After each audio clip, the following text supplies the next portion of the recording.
Good evening बच्चों, अपने प्यारा सा खूबसूरत सा चैनल बायो फैक्ट्री पे आप सभी का स्वागत है। जैसे कि हम लोग स्टार्ट करने वाले थे क्रैश कोर्स, तो टेक्निकल इशू की वजह से यूट्यूब पे कुछ हम लोग के चैनल पे कुछ टेक्निकल इशू हो गया था। उसकी वजह से हम लोग लेक्चर रिकॉर्ड नहीं कर पाए थे और ना अपलोड कर पाए थे। ठीक है, तो आज हम लोग का ये पहला लेक्चर आज से स्टार्ट हो रहा है और पहले लेक्चर हम लोग आज 12th के पोर्शन जो है माइक्रोब्स इन ह्यूमन वेलफेयर पे हम लोग आज पहला लेक्चर डिस्कस करेंगे और बिल्कुल इजी वे में इसको डिस्कस करेंगे और बिल्कुल बॉटम से उठाएंगे और आपको टॉप तक लेके चलेंगे ताकि आपका एग्ज़ाम का एक भी क्वेश्चन रुके ना, हो जाए आसानी से। ठीक है, तो बच्चों हम लोग स्टार्ट करते हैं microbes in human welfare. Chapter को स्टार्ट करने से पहले आपके दिमाग में ये चीज़ चल रही होंगी कि अगर हम माइक्रोब्स इन ह्यूमन वेलफेयर अगर हम पढ़ रहे हैं तो ये हम क्यों पढ़ रहे हैं। सबसे पहली चीज़ कि आपका बोर्ड के एग्जाम में पूछा जाएगा क्वेश्चन, आपका सिलेबस है। दूसरी चीज़, ये माइक्रोब्स इन ह्यूमन वेलफेयर जो चैप्टर है हमारे लाइफ में बहुत ही एक इम्पोर्टेंस रखता है। ठीक है, अब उस इम्पोर्टेंस वो इम्पोर्टेंस कैसे है तो आइए हम इस पर डिस्कस करते हैं। ठीक है, तो सबसे पहला चीज़ माइक्रोब्स क्या है, व्हाट इज़ माइक्रोब्स। माइक्रोब्स बेटा एक ऐसा ऑर्गेनिज्म है, स्मॉलेस्ट ऑर्गेनिज्म है जिसको हम नेकेड आई से नहीं देख सकते हैं और विदाउट मतलब माइक्रोस्कोप से हम इसको नहीं देख सकते हैं। माइक्रोब्स जो है वो हमारे अर्थ के अराउंड, हमारे आसपास कहीं भी पाया जा सकता है। इसकी ये कोई रिक्वायरमेंट नहीं होती है कि जहाँ पे ऑक्सीजन हो या फिर इसका कोई एग्जैक्ट लोकेशन नहीं होता है कि ये वहीं पाया जाएगा। ठीक है, तो आइए हम डेफिनेशन से हम लोग स्टार्ट करते हैं कि व्हाट इज़ माइक्रोब्स। अगर क्वेश्चन अगर पूछ रहा है तो हम लोग देखते हैं कि माइक्रोब्स क्या है। माइक्रोब्स, ठीक है, माइक्रोब्स जो है ये सबसे ये इट इज़ स्मॉलेस्ट ऑर्गेनिज्म।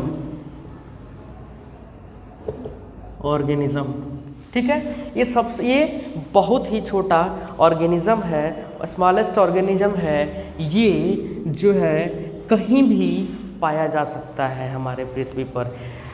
ठीक है, पहला पॉइंट तो ये हो गया। दूसरा पॉइंट हम माइक्रोब्स में क्या ऐड करेंगे, इसमें मेंशन करेंगे कि it is major component of environment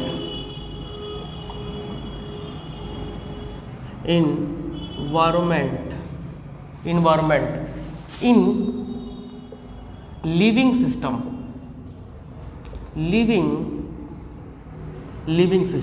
ये जो है मेजर कंपोनेंट है हमारे इन्वायरमेंट का। ये एक तरीके से क्या है, लिविंग सिस्टम का है। लिविंग सिस्टम में हमारा बहुत ज़्यादा इम्पोर्टेंस रखता है। इसलिए अब मेजर कंपोनेंट जैसे क्या है कि ये रिसाइकलिंग का भी काम करता है। ठीक है, प्राइमरी जैसे कि प्राइमरी कंटेंट जैसे कि मान लीजिए फोटोसिंथेसिस अगर हो रहा है बेटा, तो फोटोसिंथेसिस अगर हो रहा है तो एटमॉस्फेयर से जैसे CO2 को ट्रैप करना भी एक तरीके से प्राइमरी एलिमेंट के फॉर्म में आता है। ठीक है, आइए दूसरा चीज़ हम देखते हैं कि माइक्रोब्स जो है हमारे लाइफ में किस तरीके से इम्पोर्टेंस रखता है। ठीक है, तो इसको जो है माइक्रोब्स को हम हाउस होल्डिंग के फॉर्म में भी इसको यूज़ करते हैं। जैसे क्या है कि हमारे घरों में दूध से दही का बनना ही एक हाउस होल्डिंग प्रोडक्ट के फॉर्म में यूज़ होता है। ठीक है, house holding product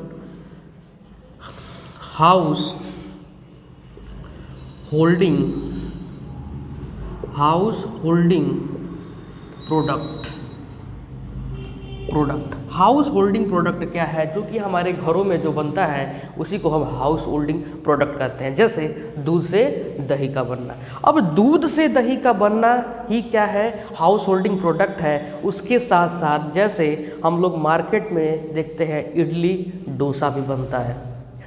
south area में अगर आप जा रहे हैं तो साउथ एरिया में आप देखेंगे कि वहाँ पे इडली डोसा बहुत ही फेमस वहाँ का मतलब एक तरीके से नाश्ता ब्रेकफास्ट माना जाता है।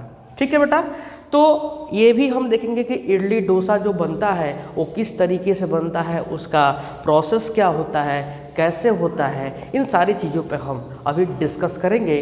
तो सबसे पहले देखते हैं हम कि जो कर्ड बनता है, जो हमारे घर में दही बनता है, वो किस प्रोसेस के द्वारा, उसमें कौन सी बैक्टीरिया का यूज़ होता है, फिर किस प्रोसेस के द्वारा वो सारी चीज़ें होती है, इसको हम देखते हैं। आइए, कर्ड जो होता है बेटा, कर्ड जो होता है इसको हम लोग क्या बोलते हैं, दही बोलते हैं। ठीक है, ये हमारे घर में आसानी से सबके यहाँ ये मतलब सुबह के नाश्ते में भी हम लोग यूज़ करते हैं और इसको आसानी से हम लोग घर में बना सकते हैं। ठीक है, तो ये कर्ड का जो बनना, दूध से दही का जो बनना होता है, उसमें एक बैक्टीरिया होता है, उस बैक्टीरिया का यूज़ करके उसको हम लोग क्या बनाते हैं, दही बन जाता है। अब ये दही कैसे बनता है, अब इसमें देखेंगे कि जब हम मिल्क जो होता है,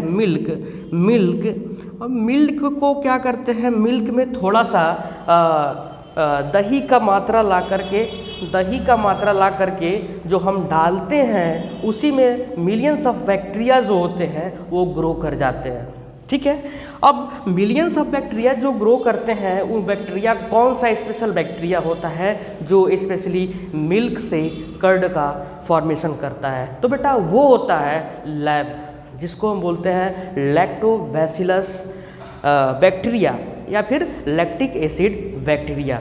अब ये लैक्टिक एसिड बैक्टीरिया जो हो रहा है वो क्या कर रहा है, दही बना दे रहा है, किससे, दूध से दही बना दे रहा है। ठीक है, क्या बना रहा है, दूध से दही बना दे रहा है। अब भैया ये जब ये दही बना रहा है तो आखिर ये कैसे बना रहा है। अब ये क्या करता है, लैक्टिक एसिड बैक्टीरिया क्या करता है कि जब हम थोड़ी सी दही को उसमें डालते हैं, उस जो थोड़ा सा जो दही होता है उसको हम एनाकुलम बोलते हैं या फिर उसको स्टार्टर बोलते हैं। बेटा इसको ध्यान रखिएगा, जो थोड़ा सा हम लोग दही का मात्रा जो small amount of the curd add in the milk, that's called to inoculum या स्टार्टर। ठीक है, तो स्टार्टर बोलते हैं उसको हम। ठीक है, तो ये लैब जो होता है, यही मिलियंस ऑफ नंबर ऑफ मतलब ग्रोथ कर जाता है मिलियंस में, उसको हम क्या बोलते हैं, लैब बोलते हैं।